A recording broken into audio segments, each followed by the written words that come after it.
tá chegando, vai ser uma festa daquelas, hein? Deixa eu fazer logo um limpo aqui. Quando for amanhã eu vou chamar a JS pra nós tirar essa fogueira grande, rapaz. Tem uma que vai queimar a noite inteira, né? Tem que ser uma fogueira grande que é pra queimar a noite toda. É pra nós assar milho no outro dia e pular a fogueira, rapaz, pra lá e pra cá. Chegando e o São João está chegando e olha só como é que eu tô. Eu tô doido que chega o dia pra dançar mais uma morena nas festas do interior. Eita, rapaz. Oxi, tô acreditando que aquele é São Luís tá ali não, rapaz, cortando fogueira ali do mato não.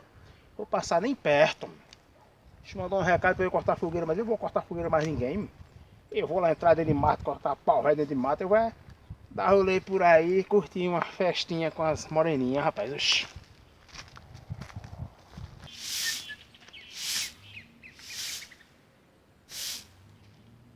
Eita, já está por aí, ó. Tô por aqui, barra desse terreiro aqui. É bom que fica limpo. E seu Luiz, tá ali dentro do mato ali, E tá? cantando e cortando pau pra fazer uma fogueira. Oxi. Que tal enquanto ele tá cantando lá, nós sair uma quadrilhazinha ali dentro de casa, um forrozinho. É? Vamos. Lá que Vamos vai sair, demorar né? muito, eu só sei que só vem mais tarde quando terminar de Vamos, cortar a vamos fogueira. Tá ficando doido aqui, vamos. Bora.